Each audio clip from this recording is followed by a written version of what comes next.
ಎಲ್ರಿಗೂ ನಮಸ್ಕಾರ. ನಮ್ಮ ನ್ಯೂಸ್ ಅಲರ್ಟ್ ಯೂಟ್ಯೂಬ್ ಚಾನಲ್ಗೆ ನಿಮಗೆ ಸ್ವಾಗತ. ನಾನು ಚಂದನ್. ಕಳೆದ 15 ದಿನದಿಂದ ಭಾರತದಾದ್ಯಂತ ಯಾವುದೇ ಸೋಷಿಯಲ್ ಮೀಡಿಯಾ ಪ್ಲಾಟ್ಫಾರ್ಮನ್ನು ಓಪನ್ ಮಾಡಿದ್ರು ಈ ಎಪ್ಸ್ಟೀನ್ ಫೈಲ್ಸ್ ಬಗ್ಗೆ ವಿಡಿಯೋಗಳು ಹರಿದಾಡ್ತಾ ಇದೆ. Department of Justice has started releasing the Epstein files. One of the most named people in the Epstein files. Bothered me were the names of at least 6 men that have been. ಸಾಕಷ್ಟು ವಿಡಿಯೋಗಳನ್ನು ಜನ ಈಗಾಗಲೇ ನೋಡಿದ್ದಾರೆ. ನನ್ನ subscribers ಇದಕ್ಕೆ ಸಂಬಂಧಪಟ್ಟ ಹಾಗೆ Epstein files ಬಗ್ಗೆ ಮಾತಾಡಿ ಅಂತ ತುಂಬ ಜನ ಇತ್ತೀಚಿನ ವಿಡಿಯೋಗಳ ಕಾಮೆಂಟ್ ಸೆಕ್ಷನಲ್ಲಿ ಬರಿತಾ ಇದ್ರು. ಅದಕ್ಕೆ ಸಂಬಂಧಪಟ್ಟ ಹಾಗೆ ಒಂದಷ್ಟು ಸೋರ್ಸ್ನ ಕಲೆಕ್ಟ್ ಮಾಡಿ ಅದ್ರ ಬಗ್ಗೆ ವೈವಿಧ್ಯವಾಗಿ ಅಥವಾ ವರ್ಣರಂಜಿತವಾಗಿ ಎಕ್ಸ್ಪ್ಲೇನ್ ಮಾಡುವಂಥದ್ದೇನಿಲ್ಲ. ಅದೊಂದು ಕರಾಳ ಪ್ರಪಂಚ. ಬಹುಶಃ ಇದನ್ನು ಕೇಳಿ ಮುಗಿಸುವಷ್ಟರಲ್ಲಿ ನನಗೆ ಹಾಗೇನೆ ನಿಮಗೆ ಅನಿಸುತ್ತೆ, ನಾವು ಆ ಕರಾಳ ಪ್ರಪಂಚದಲ್ಲಿ ಇರಲಿಲ್ವಲ್ಲಪ್ಪ, ಬದುಕುಳಿದಿದ್ದೀವಿ ಅಂತ ಅನಿಸುತ್ತೆ. ಅದರಲ್ಲೇ ಎಸ್ಪೆಷಲಿ ಹೆಣ್ಮಕ್ಳಿಗಂತೂ ಕೈಕಾಲೇ ನಡುಗುತ್ತೆ ಅಂತ ಅನಿಸುತ್ತೆ. ಓಕೆ, ಈಗ ಎಪ್ಸ್ಟೀನ್ ಫೈಲ್ಸ್ ಬಗ್ಗೆ ಬಂದ್ಬಿಡೋಣ. ಮೊದಲಿಗೆ ಅವನನ್ನು ಚೂರು ಹೊಗಳಬೇಕು. ಹೊಗಳೋದು ಯಾವ ರೀತಿ ಅಂತಂದರೆ ಅವನ ಟ್ಯಾಲೆಂಟು. ಮೊದಲಿಗೆ ಅವನೊಬ್ಬ ಟ್ಯಾಲೆಂಟೆಡ್ ಪರ್ಸನ್ನು. ದುಡ್ಡನ್ನು ಹೆಂಗೆ ದುಡಿಬೇಕು ಅನ್ನುವಂಥ ಬುದ್ಧಿ ಇತ್ತು ಅವನಿಗೆ. ಜೊತೆಗೆ ಒಬ್ಬ ಹಣಕಾಸುದಾರ, ಫೈನಾನ್ಷಿಯರು, ದೊಡ್ಡ ದೊಡ್ಡ ಗಣ್ಯ ವ್ಯಕ್ತಿಗಳನ್ನು ಯಾವ ರೀತಿ ಸಂಪಾದನೆ ಮಾಡಬೇಕು ಅಂತ ಇದ್ದಂಥ ಚಾಲಾಕಿತನ ಇದೆಲ್ಲವೂ ಕೂಡ ಇತ್ತು. ಸೊ ಈಗ ಅವನನ್ನು ನಮ್ಮ ಭಾಷೆಯಲ್ಲಿ ಹೇಳಬೇಕು ಅಂತಂದರೆ ದೊಡ್ಡ ಸುಳ್ಳುಗಾರ, ಅದಕ್ಕೆ ಕಾರಣ ಇದೆ. ದೊಡ್ಡ ಮೋಸಗಾರ, ಅದಕ್ಕೂ ಕಾರಣ ಇದೆ. ಮಕ್ಕಳು ಕಳ್ಳ, ಅದರಲ್ಲೂ 12ರಿಂದ 14 ವರ್ಷದ ಮಕ್ಕಳನ್ನು ಕದ್ದು ಅದನ್ನು ತನ್ನದೊಂದು ಬಂಗ್ಲೆ ಮಾಡ್ಕೊಂಡಿದ್ನಲ್ಲ ದ್ವೀಪ, ಅಲ್ಲಿಗೆ ತರ್ತಿದ್ದಂಥ ಮಕ್ಕಳ ಕಳ್ಳ. ತಂದಂಥ ಮಕ್ಕಳನ್ನು ಮಾಡಿ ಎಂಜಾಯ್ ಮಾಡ್ತಿದ್ನಲ್ಲ ವಿಕೃತ ರಾಕ್ಷಸ. ಜೊತೆಗೆ ತನ್ನ ಸಿಬ್ಬಂದಿ ಇದ್ರಲ್ಲ ಅವರಿಂದನೂ ಕೂಡ ಮಾತಿಲ್ಲ ಅದು. ಆ್ಯಂಡ್ ದೊಡ್ಡ ದೊಡ್ಡ ಗಣ್ಯ ವ್ಯಕ್ತಿಗಳನ್ನು ಅಲ್ಲಿ ಕರ್ಕೊಂಡು ಬಂದು ನಿಮಗೆ ಒಳ್ಳೊಳ್ಳೆ ಚಿಕ್ಕ ಪುಟಾಣಿ ಎಳ್ನೀರುಗಳನ್ನ ತಂದಿದ್ದೀನಿ ಅಂತ ಎಲ್ಲ ಆ ಮೇಲ್ಗಳಲ್ಲಿ ಇಮೇಲ್ಗಳಲ್ಲಿ ಎಲ್ಲ ಬರೆದು ಅವುಗಳನ್ನು ಕೇಳೋದಕ್ಕೆ ಅಥವಾ ಹೇಳೋದಕ್ಕೆ ಒಂಥರ ಭಯ ಆಗ್ತಾಯಿದೆ. ಆ ರೀತಿ ಆ ದೊಡ್ಡ ದೊಡ್ಡ ಗಣ್ಯ ವ್ಯಕ್ತಿಗಳಿಗೆ, ಬಿಸ್ನೆಸ್ ಮ್ಯಾನ್ಗಳಿಗೆ, ರಾಜಕಾರಣಿಗಳಿಗೆ ಆ ಪುಟ್ಟ ಮಕ್ಕಳನ್ನು ತಾನೇ ಮಕ್ಕಳುಗಳನ್ನ ತಲೆ ಹಿಡಿತಿದ್ದಂಥ ತಲೆ ಹಿಡುಕ ಯಾರು ಅಂತಂದರೆ ಈ ಎಪ್ಸ್ಟೀನ್. ಇವನ ಪೂರ್ತಿ ಹೆಸರು ಬಂದು Jeffrey Edward Epstein.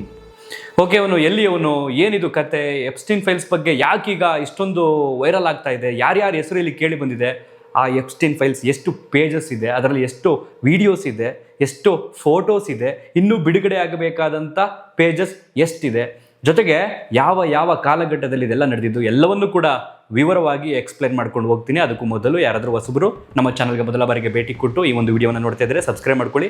ಪಕ್ಕದಲ್ಲಿರ್ತಕ್ಕಂಥ bell ಐಕಾನನ್ನು click ಮಾಡಿ. ಸಾಧ್ಯವಾದರೆ ಕೊನೆ ತನಕ ನೋಡಿ. ನಿಮಗೆ ಅರ್ಥವಾಗುವಂತಹ ಶೈಲಿಯಲ್ಲಿ ಇದನ್ನು ಅರ್ಥ ಮಾಡಿಸೋದಕ್ಕೆ ನಾನು ಪ್ರಯತ್ನ ಪಡ್ತೀನಿ. 1953 ಜನವರಿ ತಿಂಗಳಲ್ಲಿ ಒಬ್ಬ ರಾಕ್ಷಸ ಮಗು ಹುಟ್ಟುತ್ತೆ. ಆ ರಾಕ್ಷಸ ಮಗುನೇ ಇಷ್ಟೊತ್ತು ನಾನು ವರ್ಣಿಸಿದ್ನಲ್ಲ ಈ ವ್ಯಕ್ತಿ. ಅಮೆರಿಕದ ನ್ಯೂಯಾರ್ಕ್ನಲ್ಲಿ ಇವನ ಜನನ ಆಗುತ್ತೆ. ಅದಾದ ನಂತರ ಎಜುಕೇಷನು ಅದು ಇದು ಅಂದರೆ ಕ್ರಿಮಿನಲ್ ಇವನು. ಸೊ ಎಲ್ಲವೂ ಕೂಡ ಸಾಕ್ತಾ ಬಂದು 1975ರ ಆಸುಪಾಸಿನಲ್ಲಿ ಅಮೆರಿಕದ ಡಾಲ್ಟನ್ ಎನ್ನುವಂತಹ ಒಂದು ಶಾಲೆಗೆ ಟೀಚರ್ ಆಗಿ ಫೇಕ್ ಡಾಕ್ಯುಮೆಂಟನ್ನು ಸಬ್ಮಿಟ್ ಮಾಡಿ ನಾನು ಡಿಗ್ರಿ ಮುಗಿಸಿದ್ದೀನಿ ಅಂತ ಹೇಳಿ ಆ ಒಂದು ಸ್ಕೂಲ್ಗೆ ಸೇರಿಕೊಳ್ತಾನೆ.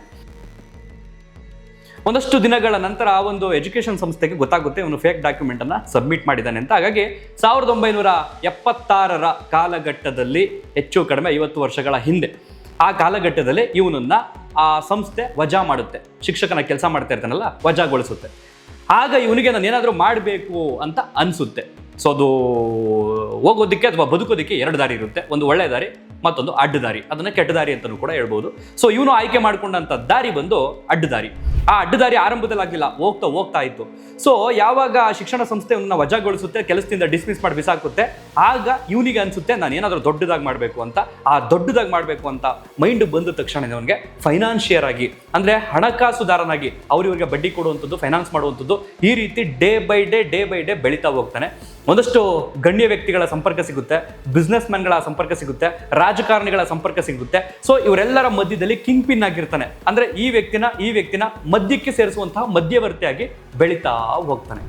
ಸೊ ಹೋಗ್ತಾ ಏನಿಲ್ಲ ಅಂದ್ರೆ ಒಂದು 20 ವರ್ಷದಲ್ಲಿ ಅವನು ಕೋಟಿ ಬಿಲಿಯನಿಯರ್ ಆಗಿ ಬೆಳೀತಾನೆ ಈ ಎಪ್ಸ್ಟೀನ್. ಸೊ ಇವನಿಗೆ ಒಂದು ಆಸೆ ಆಗಿರುತ್ತೆ, ಸೊ ನಾನು ಇಷ್ಟೊಂದು ಗಣ್ಯ ವ್ಯಕ್ತಿಗಳ ಜೊತೆ ಸಂಪರ್ಕದಲ್ಲಿದ್ದೀನಿ, ಇಷ್ಟೊಂದು ರಾಜಕಾರಣಿಗಳು, ಇಷ್ಟೊಂದು ದೊಡ್ಡ ದೊಡ್ಡ ಬಿಸ್ನೆಸ್ ಮ್ಯಾನ್ಗಳಿದ್ದಾರೆ. ಸೊ ನಾನು ಈ ಅಮೆರಿಕದಲ್ಲಿ ಇವರನ್ನ ಮೀಟ್ ಮಾಡಿಸೋದಕ್ಕೆ, ಅಂದರೆ ಅಮೆರಿಕ ಇರುತ್ತಲ್ಲ ಅಲ್ಲಿ ಮೀಟ್ ಮಾಡೋದು, ಅಥವಾ ಇಲ್ಲೆಲ್ಲ ಸರಿ ಬರ್ತಿಲ್ಲ ಈ ವ್ಯವಹಾರ, ಇದಕ್ಕೆ ಬೇರೆ ಏನಾದರೂ ನಾನು ಮಾಡಬೇಕು ಅಂತ ಅಂದ್ಕೊಂಡು ಅಮೆರಿಕದ DC-ಯಿಂದ 2000 ಕಿಲೋಮೀಟರ್ ವ್ಯಾಪ್ತಿಯಲ್ಲಿ, ಅಂದರೆ ದೂರದಲ್ಲಿರ್ತಕ್ಕಂಥ ಒಂದು ದ್ವೀಪವನ್ನು ಖರೀದಿ ಮಾಡ್ತಾನೆ. ದ್ವೀಪ ಅಂದರೆ ನಿಮಗೆ ಗೊತ್ತಿರುತ್ತೆ, ಸುತ್ತಲೂ ನೀರಿದ್ದು ಮಧ್ಯದಲ್ಲಿ ಇರ್ತಕ್ಕಂಥ ಒಂದು ಭೂಮಿಯ ಪ್ರದೇಶವನ್ನು ದ್ವೀಪ ಅಂತಾರೆ. ಸೊ ಆ ದ್ವೀಪ ಏನಿಲ್ಲ ಅಂತಂದ್ರೆ 72 ರಿಂದ 78 ಎಕರೆ ವಿಸ್ತೀರ್ಣ ಇರುತ್ತೆ. ಸೊ ಅದನ್ನ $6.9 ಮಿಲಿಯನ್ ಅಂದಿನ ಕಾಲದಲ್ಲೇ, ಅಂದರೆ 1998ರ ಆಸುಪಾಸಿನಲ್ಲಿ ಇದನ್ನ ಪರ್ಚೇಸ್ ಮಾಡ್ತಾನೆ ಒಬ್ಬ ಬಂಡವಾಳಶಾಹಿಯಿಂದ. ಯಾರದ್ದು ಸ್ವಂತದಲ್ಲಿ ಇರ್ತದದು, ಅದನ್ನ ಇವನು $6.9 ಮಿಲಿಯನ್ ಕೊಟ್ಬಿಟ್ಟು ಖರೀದಿ ಮಾಡ್ಕೊಳ್ತಾನೆ. ಇವತ್ತಿನ ಲೆಕ್ಕಕ್ಕೆ ತಗೊಂಡ್ರೆ 63 ಕೋಟಿ ಇಂಡಿಯನ್ ಕರೆನ್ಸಿಗೆ ತಗೊಂಡ್ರೆ. ಸೊ ಅದನ್ನ ತಗೊಳ್ತಾನೆ 1998ರಲ್ಲಿ. ಇವೊಂದು ಒಂದು ದೊಡ್ಡ ಟೀಮನ್ನು ಮಾಡ್ಕೊಳ್ತಾನೆ. ಟೀಮ್ ಮಾಡ್ಕೊಂಡು ಅದು ಅವನಿಗೆ ಹೆಂಗೆ ಬೇಕು ಹಂಗೆ ಅದನ್ನು ರೆಡಿ ಮಾಡ್ತಾನೆ, ಬಿಲ್ಡ್ ಮಾಡ್ತಾನೆ ಆ ಒಂದು ದ್ವೀಪವನ್ನು. ಆ ದ್ವೀಪದ ಹೆಸರೇ ಲಿಟ್ಲ್ ಸೇಂಟ್ ಜೇಮ್ಸ್ ಅಂತ.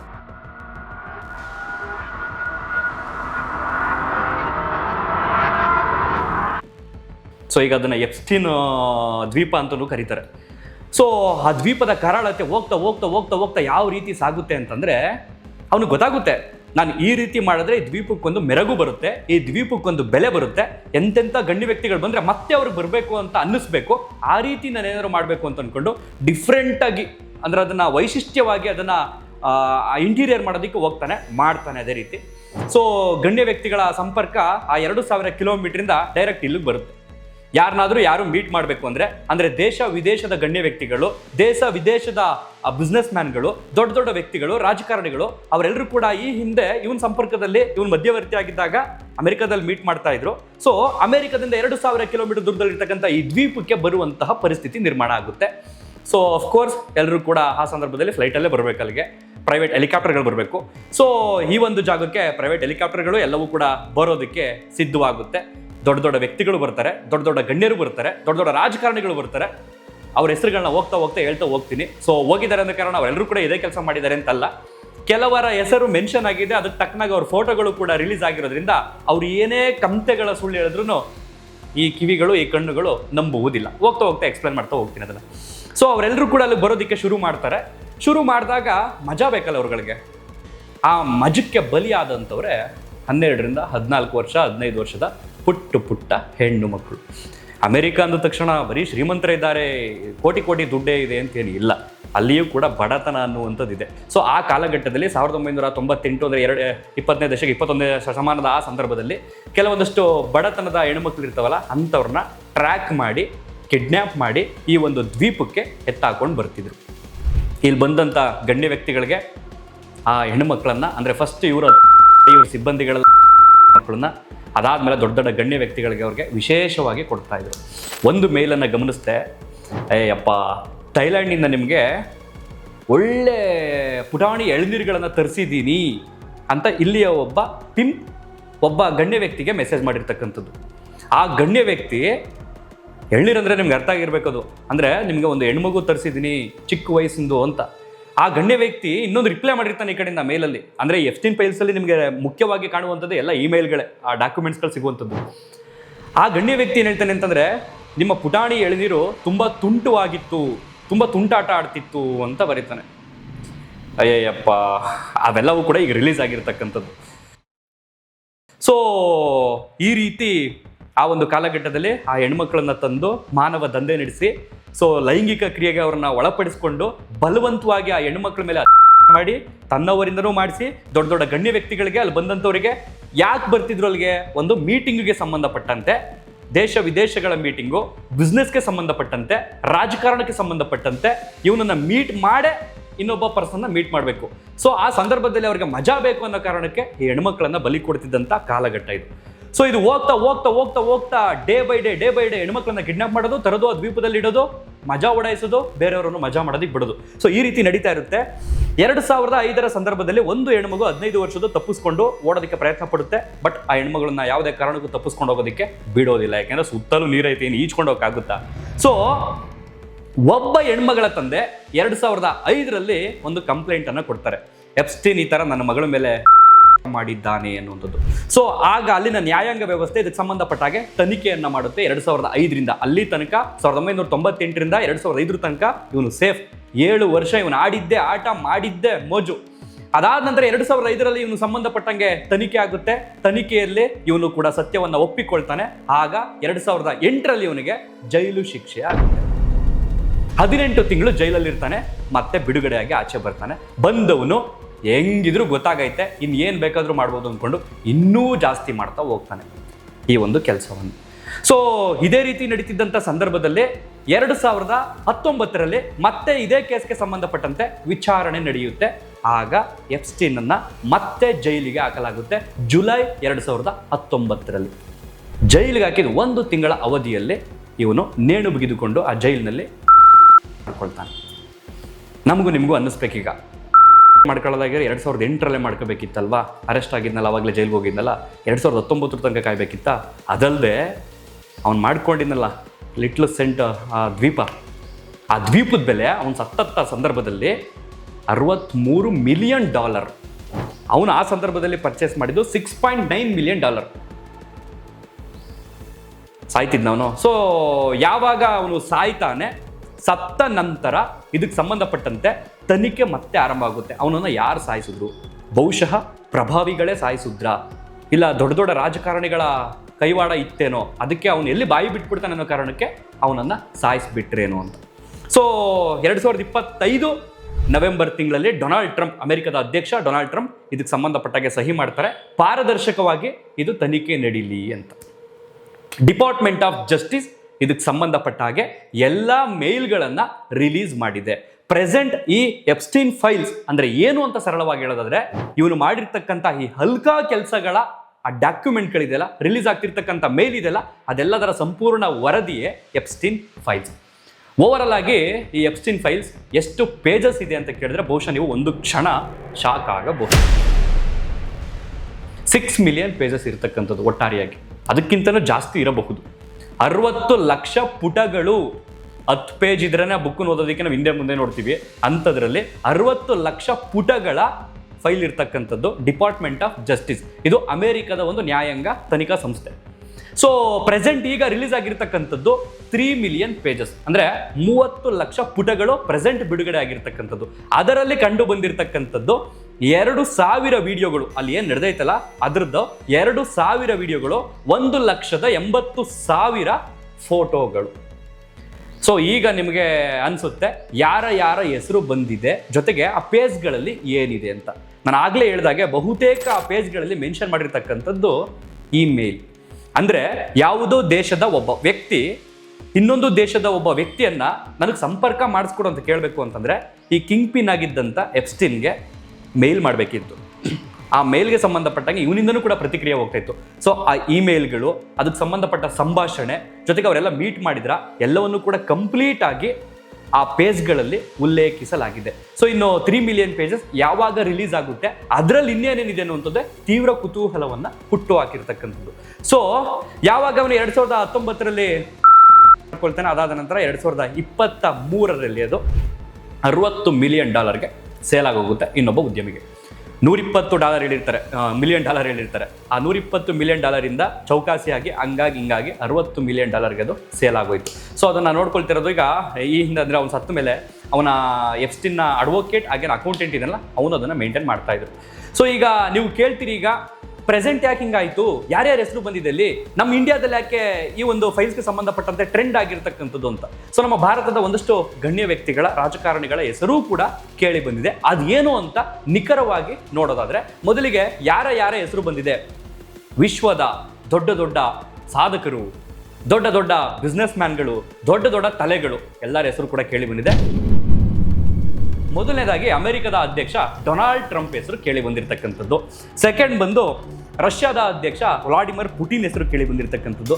ಜೊತೆಗೆ ಪ್ರೆಸೆಂಟ್ ನಾವೀಗ ಎಕ್ಸ್ ಖಾತೆ ಅಂತ ಯೂಸ್ ಮಾಡ್ತೀವಲ್ಲ, ಈ ಹಿಂದೆ ಟ್ವಿಟ್ಟರ್ ಆಗಿತ್ತಲ್ಲ, ಅದರ ಸಂಸ್ಥಾಪಕ, ಅದರ ಪರ್ಚೇಸ್ ಮಾಡಿದಂಥವನು ಎಲಾನ್ ಮಸ್ಕ್ ಹೆಸರು ಕೇಳಿ ಬಂದಿದೆ. ಹಾಗೇನೆ ನಾವು ಫೇಸ್ಬುಕ್ ಮತ್ತೆ ಇನ್ಸ್ಟಾಗ್ರಾಮ್ ಯೂಸ್ ಮಾಡ್ತಿದ್ದೀವಲ್ಲ, ಅದರ ಓನರು, ಅದರ ಸಂಸ್ಥಾಪಕ ಮಾರ್ಕ್ ಜುಕರ್ಬರ್ಗ್ ಹೆಸರು ಕೇಳಿ ಬಂದಿದೆ.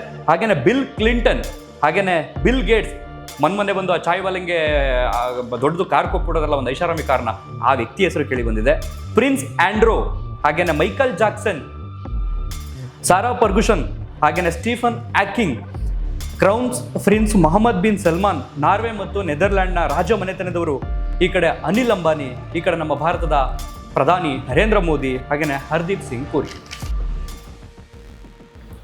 ಸೊ ಇಲ್ಲಿ ಅನಿಲ್ ಅಂಬಾನಿ, ಹಾಗೇನೆ ನರೇಂದ್ರ ಮೋದಿ, ಹಾಗೇನೆ ಹರ್ದೀಪ್ ಸಿಂಗ್ ಪುರಿ ಅವರ ಹೆಸರು ಕೇಳಿ ಬಂದಿರೋದ್ರಿಂದ ಭಾರತದಲ್ಲೂ ಕೂಡ ಈ ಒಂದು ವಿಚಾರಕ್ಕೆ ಸಂಬಂಧಪಟ್ಟಂಗೆ ಸೊ ಇವರು ಹೋಗಿ ಅಲ್ಲಿ ಈ ರೀತಿ ಮಾಡ್ತಿದ್ರಾ ಅಂತ ವಿವಾದ ಆಗಿರ್ತಕ್ಕಂಥದ್ದು, ಪ್ರಶ್ನೆಗಳು ಉಟ್ಕೊಂಡಿರ್ತಕ್ಕಂಥದ್ದು, ವಾದ ವಿವಾದ ನಡೀತಿರ್ತಕ್ಕಂಥದ್ದು. ಸೊ ಪ್ರಧಾನಿ ನರೇಂದ್ರ ಮೋದಿ ಅವರ ವಿಚಾರಕ್ಕೆ ಸಂಬಂಧಪಟ್ಟಂತೆ ಆ ಸೋರ್ಸನ್ನು ಕಲೆಕ್ಟ್ ಮಾಡಿದ ನಂತರ ಗೊತ್ತಾಗಿದೆ ಅಂತಂದರೆ 2014ರಲ್ಲಿ BJP ಪಕ್ಷ ಈ ರಾಷ್ಟ್ರದಲ್ಲಿ ಅಧಿಕಾರಕ್ಕೆ ಬರುತ್ತೆ. ಅದರ ಪರಿಣಾಮವೇ ನರೇಂದ್ರ ಮೋದಿಯವರು ಪ್ರಧಾನಿ ಆಗ್ತಾರೆ. ಅದಾದ ನಂತರ ನರೇಂದ್ರ ಮೋದಿಯವರು ಬೇರೆ ಬೇರೆ ದೇಶಗಳ ಜೊತೆಗೆ ಸಂಪರ್ಕ ಇಟ್ಕೋಬೇಕು, ಅದು ದೇಶದ ಅಭಿವೃದ್ಧಿಗೆ ಸಂಬಂಧಪಟ್ಟಂತ ಅಥವಾ ಒಂದು ಒಳ್ಳೆಯ ಉತ್ತಮ ಬಾಂಧವ್ಯ ಇರಬೇಕು, ಸಂಬಂಧ ಇರಬೇಕು, ಅಲ್ಲಿಂದ ಇಲ್ಲಿಗೆ ಏನಾದರೂ ಒಂದು ಪರ್ಚೇಸ್ ಮಾಡ್ಬೋದು, ಅಲ್ಲಿಂದ ಇಲ್ಲಿಗೆ ಏನಾದರೂ ಒಂದು ಉದ್ಯಮವನ್ನು ಸ್ಥಾಪಿಸ್ಬೋದು. ಆ ಸಲುವಾಗಿ ಅವರ ಮೈಂಡಲ್ಲಿ ಏನಿತ್ತೋ ಗೊತ್ತಿಲ್ಲ, ಅನಿಲ್ ಅಂಬಾನಿ ಇದ್ದಿರಲ್ಲ, ಸೊ ಅವರ ಮುಖಾಂತರ ಅಮೆರಿಕದ ಅಧ್ಯಕ್ಷ ಡೊನಾಲ್ಡ್ ಟ್ರಂಪ್ನ ಮೀಟ್ ಮಾಡಬೇಕು ಅಂತ ಬಯಸ್ತಾರೆ. ಹಾಗೇನೆ ಅನಿಲ್ ಅಂಬಾನಿ ಈ ಜೆಫ್ರಿ ಎಪ್ಸ್ಟೀನ್ಗೆ 2016-17 ಸಂದರ್ಭದಲ್ಲಿ ಮೇಲ್ ಮಾಡಿರ್ತಾರೆ, ಇಂಡಿಯಾದ ಪ್ರೈಮ್ ಮಿನಿಸ್ಟ್ರು ಡೊನಾಲ್ಡ್ ಟ್ರಂಪ್ ಅವ್ರನ್ನ ಮೀಟ್ ಮಾಡಬೇಕಂತೆ, ಈ ರೀತಿ ಮೀಟ್ ಮಾಡಿಸ್ಕೊಡಿ ಅಂತ. ಅಂದರೆ ಅವನು ಎಷ್ಟು ಪವರ್ಫುಲ್ ಪರ್ಸನ್ ಆಗಿದ್ದ ಎಪ್ಸ್ಟೀನ್ ಲೆಕ್ಕ ಹಾಕ್ಕೊಡಿ. ಸೊ ಅಂದ್ಕೊಂಡಂಗೆ 2017 ಜೂನ್ ತಿಂಗಳ ಮಧ್ಯಂತರದಲ್ಲಿ ಪ್ರಧಾನಿ ನರೇಂದ್ರ ಮೋದಿಯವರು ಡೊನಾಲ್ಡ್ ಟ್ರಂಪನ್ನು ಕೂಡ ಭೇಟಿ ಮಾಡ್ತಾರೆ. ಸೊ ನರೇಂದ್ರ ಮೋದಿಯವರು ಡೊನಾಲ್ಡ್ ಟ್ರಂಪ್ನ ಇನ್ನೊಂದ್ಸಲ ಭೇಟಿ ಮಾಡಿದಾಗ ಅಲ್ಲೇನೋ ಡ್ಯಾನ್ಸ್ ಮಾಡಿದ್ರು, ಅವನನ್ನು ಮನರಂಜನೆ ಕೊಟ್ಟಿದ್ರು, ಅವನಿಗೆ ಹಾಡಿ ಹೇಳಿದ್ರು ಡೊನಾಲ್ಡ್ ಟ್ರಂಪನ್ನು ಮನವೊಲಿಸೋದಕ್ಕೆ ಅನ್ನುವಂಥದ್ದು ಕೂಡ ಹರಿದಾಡ್ತಾ ಇದೆ ಸುದ್ದಿ. ಅದಕ್ಕೆ ಸಂಬಂಧಪಟ್ಟಂತೆ ನಿಖರವಾದಂಥ ಯಾವುದೇ ಮಾಹಿತಿ ಇಲ್ಲ. ಈ ಒಂದು ಎಪ್ಸ್ಟೈನ್ ಫೈಲ್ಸ್ನಲ್ಲಿ ಅದನ್ನು ಕೂಡ ಮೆನ್ಷನ್ ಮಾಡಲಾಗಿದೆ ಅನ್ನುವಂಥದ್ದು ಕೂಡ ಆಚೆಗೆ ಬಂದಿದೆ ಸುದ್ದಿ ಈಗ. ಸೊ ಈಗ ಆಚೆಗೆ ಬಂದಿರತಕ್ಕಂಥ ಗಣ್ಯ ವ್ಯಕ್ತಿಗಳಲ್ಲಿ ಹೇಳ್ತಾ ಇರೋದೇನು ಅಂತಂದರೆ, ಇದ್ರು ಇರಬಹುದು, ನಮಗೆ ಗೊತ್ತಿಲ್ಲ. ಅಂದರೆ ನಾನು ಹೇಳ್ತಾ ಇರೋದು ಇದ್ರು ಇರಬಹುದು ಅಂತ, ಅವ್ರು ಹೇಳ್ತಿರೋದನ್ನ. ನಾವು ಹೋಗಿದ್ದು ಕೇವಲ ಬಿಸ್ನೆಸ್ಗೆ ಸಂಬಂಧಪಟ್ಟಂತೆ, ವ್ಯವಹಾರಕ್ಕೆ ಸಂಬಂಧಪಟ್ಟಂತೆ, ಮೀಟಿಂಗ್ಗಳಿಗೆ ಸಂಬಂಧಪಟ್ಟಂತೆ, ಡೀಲ್ಗಳನ್ನು ಕುದುರಿಸೋದಕ್ಕೆ ಸಂಬಂಧಪಟ್ಟಂತೆ ಹೊರತು ಇಟ್ಕೊಂಡು ಇದು ಮಾಡ್ತೀವಿ, ಅವನ್ನ ನಾವು ಅನುಭವಿಸೋದಕ್ಕೆ ಹೋಗಿಲ್ಲ ಅಂತ ಕೆಲವರು ಹೇಳ್ತಿರ್ತಕ್ಕಂಥದ್ದು. ಅದರಲ್ಲಿ ಈ ದೇಶ, ಈ ಪ್ರಪಂಚದ ಗಣ್ಯ ವ್ಯಕ್ತಿ ಆದಂಥ ಡೊನಾಲ್ಡ್ ಟ್ರಂಪ್ ಕೂಡ ಅದನ್ನೇ ಹೇಳ್ತಾ ಇರ್ತಕ್ಕಂಥದ್ದು. ಸೊ ಡೊನಾಲ್ಡ್ ಟ್ರಂಪ್ ಒಂದು ಫೋಟೋ ಪ್ರಸಾರ ಮಾಡ್ತೀನಿ, ನೀವು ನೋಡ್ಬೋದು ಈಗ. ಸೊ ಗಣ್ಯ ವ್ಯಕ್ತಿಗಳ ಭೇಟಿ ಮಾಡೋಕೋದಂಥ ಡೊನಾಲ್ಡ್ ಟ್ರಂಪ್ಗೆ ಆ ಬ್ಲರ್ ಮಾಡಿರ್ತಕ್ಕಂಥ ಹೆಣ್ಮಕ್ಳು ಜೊತೆ ಏನು ಕೆಲಸ ಇತ್ತು ಅನ್ನುವಂಥದ್ದು ಸಹಜವಾಗಿ ನಿಮಗೆ ಪ್ರಶ್ನೆ ಉಟ್ಕೊಳ್ಳುತ್ತೆ. ಸೊ ಇದು ಎಪ್ಸ್ಟೈನ್ ಫೈಲ್ಸ್ಗೆ ಸಂಬಂಧಪಟ್ಟಂಥ ಸಂಪೂರ್ಣ ಮಾಹಿತಿ ಅಲ್ಲ. ಇದಕ್ಕೆ ಸಂಬಂಧಪಟ್ಟಂತೆ ಮಾಹಿತಿ ಇಡೀ ದಿನ ಕೂತ್ಕೊಂಡು ಹೇಳಿದ್ರು ಸಾಲೋದಿಲ್ಲ. ನಾನು ಆಲ್ರೆಡಿ ಒಂದು ಎಕ್ಸಾಂಪಲ್ ಕೊಟ್ಟೆ. ಥೈಲ್ಯಾಂಡ್ನಿಂದ ಎಳೆ ಎಳ್ನೀರು ತರಿಸಿದ್ದೀನಿ ಬನ್ನಿ ಅಂತ ಒಂದು ಇಮೇಲ್ ಹೋಗುತ್ತೆ, ನಿಮ್ಮ ಪುಟ್ಟ ಎಳ್ನೀರು ತುಂಬ ತುಂಟುವಾಗಿತ್ತು ಅಂತ ಈ ಕಡೆಯಿಂದ ಒಂದು ಮೇಲ್ ಆಗಿತ್ತು. ಸೊ ಈ ರೀತಿಯ ಮೇಲ್ ಒಬ್ಬ ಗಣ್ಯ ವ್ಯಕ್ತಿಗೆ ಸಂಬಂಧಪಟ್ಟದ್ದು. ಸೊ ನಾನು ಇಲ್ಲಿ ಪ್ರೆಸೆಂಟ್ ಈಗ ಮೆನ್ಷನ್ ಮಾಡಿ ಹೇಳಿದ್ನಲ್ಲ ಇಷ್ಟು ಹೆಸರುಗಳು. ಸೊ ಇವ್ರಿಗೆ ಸಂಬಂಧಪಟ್ಟ ಪ್ರತಿಯೊಂದು ಮೇಲ್ ಇದೆ. ಒಬ್ಬೊಬ್ಬಂದು ಎಕ್ಸ್ಪ್ಲೈನ್ ಮಾಡ್ತಾ ಕೂತ್ಕೊಂಡ್ರೆ ಒಬ್ಬೊಬ್ಬಂದಕ್ಕೂ ಒಂದೊಂದು ವಿಡಿಯೋ ಮಾಡ್ಬೋದು. ಸೊ ಕೇವಲ ನಾನು ಹೇಳಿದ ಒಂದು 15 ಹೆಸರು ಅಷ್ಟೇ, ಸಾವಿರ ಹೆಸರುಗಳಿದಾವೆ. ಅದರಲ್ಲೂ ಪುಟಿನ್ ಹೆಸರು ಆ ಒಂದು ಫೈಲ್ಸಲ್ಲಿ 1000 ಬಾರಿ ಕೇಳಿ ಬಂದೈತೆ. 1000 ಬಾರಿ ಪುಟಿನ್ ಪುಟಿನ್ ಪುಟಿನ್ ಪುಟಿನ್ ಅಂತ ಕೇಳಿ ಬಂದಿರತಕ್ಕಂಥದ್ದು. ಸೊ ಗೊತ್ತಿಲ್ಲ, ಅಧ್ಯಕ್ಷರು ಸೈನ್ ಮಾಡಿದ್ದಾರೆ ಪಾರದರ್ಶಕವಾಗಿ ನಡೀಲಿ ಇದಕ್ಕೆ ಸಂಬಂಧಪಟ್ಟಾಗೆ ಅಂತ. ಸೊ ಡಿಪಾರ್ಟ್ಮೆಂಟ್ ಆಫ್ ಜಸ್ಟಿಸ್ ಇದಕ್ಕೆ ಸಂಬಂಧಪಟ್ಟಂಗೆ ತನಿಖೆ ನಡೀತೈತೆ. ಆದರೆ ತನಿಖೆಯ ಕೇಂದ್ರ ಬಿಂದುವಾಗಿದ್ದಂತಹ ಅವನೇ 2019ರಲ್ಲಿ ಸತ್ತೋಗವನೇ. ಸತ್ತೋದ್ನೋ ಸಾಯಿಸಿದ್ರೋ ಗೊತ್ತಿಲ್ಲ, ಸಾಯಿಸಿದವ್ರು ಯಾರು ಅಂತಲೂ ಗೊತ್ತಿಲ್ಲ. ಸೊ ಹಾಗಾಗಿ ನನಗೇನೋ ನಂಬಿಕೆ ಇಲ್ಲ. ಸೊ ಯೋಚನೆ ಮಾಡಿ, ಎಪ್ಸ್ಟೈನ್ ಫೈಲ್ಸ್ ಇಂಡಿಯಾದಲ್ಲೇ ಒಂದು 15 ದಿವಸದಿಂದ ಒಂದು 20 ದಿವಸದಿಂದ ಟ್ರೆಂಡ್ ಆಗಿ ವೈರಲ್ ಆಗ್ತೈತೆ ರೀಲ್ಸ್ಗಳಲ್ಲಿ, ಯೂಟ್ಯೂಬಲ್ಲಿ, ಫೇಸ್ಬುಕ್ಕಲ್ಲೆಲ್ಲ. ಬಟ್ ಇದು 15 ದಿವಸದ್ದಲ್ಲ. ಇದು 2008ರಲ್ಲಿ ಅವ್ನು ಜೈಲಿಗೆ ಹೋಗಿ ಬಂದಿರ್ತಾನೆ, 2019ರಲ್ಲಿ ಮತ್ತೆ ಇದಕ್ಕೆ ಸಂಬಂಧಪಟ್ಟಂಗೆ ಹೋಗ್ತಾನೆ, 2008ರಲ್ಲಿ ಜೈಲಿಗೆ ಹೋಗಿದ್ದು ಬಂದ ನಂತರ ಮತ್ತೆ ಅದನ್ನು ಜಾಸ್ತಿ ಮಾಡ್ತಾನೆ. ಆದರೂ ಏನೂ ಮಾಡೋದಕ್ಕಾಗಿಲ್ಲ. ಸೊ ಅಲ್ಲಿ ಪ್ರವೇಶ ನಿರ್ಬಂಧ ಈಗ, ಅಂದರೆ ಒಂದು ದೊಡ್ಡ ಬೋರ್ಡ್ ಹಾಕ್ಬಿಟ್ಟಿದ್ದಾರೆ ಅಲ್ಲಿ. ಸೊ ಯಾರೇ ಸ್ವಯಂ ಘೋಷಿತ ಸಂದರ್ಶಕರಿಗೆ ಎಂಟ್ರಿ ಇಲ್ಲ, ಇದು ಖಾಸಗಿ ಪ್ರೈವೇಟ್ ಜಾಗ ಅಂತ ಆ ಒಂದು ದ್ವೀಪದಲ್ಲಿ ಈಗ ಒಂದು ಬೋರ್ಡ್ ಹಾಕ್ಕೊಂಡಿದ್ದಾರೆ. ಸೊ ಅದನ್ನು ತಡೆಯೋದಕ್ಕಾಗಿಲ್ಲ ಅಂತಂದರೆ, ಈ ಪ್ರಪಂಚದ ಯಾವುದೇ ನ್ಯಾಯಾಂಗ ವ್ಯವಸ್ಥೆ ಕೈಲೂ ಅದಾಗಿಲ್ಲ ಅಂತಂದರೆ ಅವನು ಎಷ್ಟು ಗ್ರೇಟ್ ಆಗಿರಬೇಕು ಅಂತ ಮೊದಲು ಯೋಚನೆ ಮಾಡಿ. ನಾನು ಯಾಕೆ ಆರಂಭದಲ್ಲಿ ಅವನ್ನ ಹೊಗಳಿದೆ ಅಂತಂದರೆ, ಇಡೀ ಪ್ರಪಂಚವನ್ನೇ ತನ್ನ ಕೈಲಿ ಇಟ್ಕೊಂಡಿದ್ದವನು ಅಂತಂದರೆ ಅವನನ್ನು ತಪ್ಪಾಗೋದಿಲ್ಲ.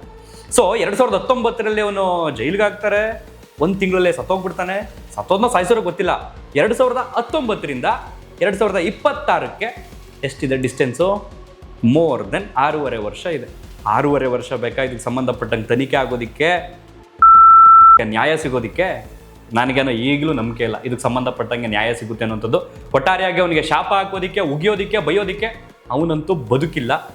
ಅವನಿಗೆ ಭಾಗವಾಗಿದ್ದಂಥವ್ರು ಕೆಲವರು ಬದುಕಿದ್ದಾರೆ.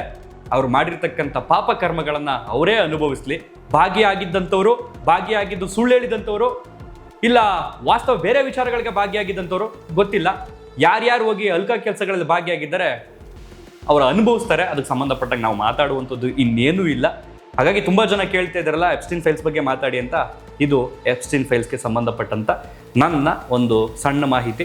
ಈ ಒಂದು ವಿಚಾರಕ್ಕೆ ಸಂಬಂಧಪಟ್ಟಂತೆ ಯಾವುದಾದ್ರೂ ಲೋಪಗಳು ಇದ್ದರೆ, ನಾನೇನಾದರೂ ತಪ್ಪಾಗಿ ಹೇಳಿದರೆ ದಯವಿಟ್ಟು ಅದನ್ನು ಕ್ಷಮಿಸಿ, ಅದನ್ನು ಸರಿಪಡಿಸಿ ಅಂತ ಕೇಳ್ಕೊಳ್ತಾ ಈ ಒಂದು ವಿಡಿಯೋನ ಇಲ್ಲಿಗೆ ಮುಗಿಸ್ತಾ ಇದ್ದೀನಿ. ಬಹುಶಃ ನಿಮಗೆ ನೀಟಾಗಿ, ವಿವರವಾಗಿ, ಸ್ವಚ್ಛವಾಗಿ ಅರ್ಥ ಮಾಡಿಸಿದ್ದೀನಿ ಅಂತ ಭಾವಿಸ್ತಾ ಈ ಒಂದು ವಿಡಿಯೋನ ಇಲ್ಲಿಗೆ ಎಂಡ್ ಮಾಡ್ತಾ ಇದ್ದೀನಿ. ಸಾಧ್ಯವಾದರೆ ಇದನ್ನು ಒಂದಷ್ಟು ಜನರಿಗೆ ಶೇರ್ ಮಾಡಿ. ಬಹುತೇಕ ಜನರು ಆಲ್ರೆಡಿ ನೋಡಿಬಿಟ್ಟಿರ್ತಾರೆ, ಬಟ್ ಸರಳವಾಗಿ ಎಕ್ಸ್ಪ್ಲೈನ್ ಮಾಡಿರೋದ್ರಿಂದ ಬಹುಶಃ ನೀವು ಶೇರ್ ಮಾಡ್ಬೋದು ಅಂತ ನಾನು ಕೇಳಿಕೊಂಡು ಇದನ್ನ ಇಲ್ಲಿಗೆ ಎಂಡ್ ಮಾಡ್ತಾ ಇದ್ದೀನಿ. ನಿಮ್ಮ ಒಪಿನಿಯನ್ ಅಂದರೆ ಅನಿಸಿಕೆ, ಅಭಿಪ್ರಾಯಗಳನ್ನ ಕಾಮೆಂಟ್ ಬಾಕ್ಸ್ನಲ್ಲಿ ಬರೆದು ತಿಳಿಸಿ. ಸೊ ನೋಡ್ಬೋದು ನೀವು ಡಿಪಾರ್ಟ್ಮೆಂಟ್ ಆಫ್ ಜಸ್ಟಿಸ್ ಅಂತ ಹೋಗಲ್ಲಿ ಹುಡುಕ್ಬಿಟ್ಟು ಅಲ್ಲಿ ಮೇಲ್ಗಳೆಲ್ಲವನ್ನು ಕೂಡ ಸಿಗ್ತವೆ. ಏನು ಬೇಕು ಓದೋದಕ್ಕೆ ನಿಮ್ಗೆ ತಲೆ ಕೆಟ್ಟೋಗುತ್ತೆ. ಅಯ್ಯೋ ಸಾಕಣಪ್ಪ ಅಂತ ಅನಿಸುತ್ತೆ. ಸೊ ನಾವು ಸ್ಕೂಲ್ಗಳಲ್ಲಿ, ಕಾಲೇಜ್ಗಳಲ್ಲಿ ಪುಸ್ತಕನೇ ಪೂರ್ತಿ ಓದ್ತಿಲ್ಲ, ಓದೋಕ್ಕಾಗುತ್ತಾ 3 ಮಿಲಿಯನ್ ಪೇಜಸ್ನ? ಇನ್ನೂ 3 ಮಿಲಿಯನ್ ಪೇಜಸ್ ರಿಲೀಸ್ ಆಗುತ್ತೆ. ಅದರಲ್ಲಿ ಯಾರ್ಯಾರ ಹೆಸರು ಕೇಳಿಬರುತ್ತೋ ಗೊತ್ತಿಲ್ಲ ಅಂತ ಹೇಳ್ತಾ ಈ ವಿಡಿಯೋವನ್ನು ಇಲ್ಲಿಗೆ ಎಂಡ್ ಮಾಡ್ತಿದ್ದೀನಿ. ಧನ್ಯವಾದ. ಥ್ಯಾಂಕ್ ಯು ಸೋ ಮಚ್ ಇಷ್ಟೊತ್ತು ಈ ವಿಡಿಯೋವನ್ನು ವೀಕ್ಷಣೆ ಮಾಡಿದ್ದಕ್ಕಾಗಿ.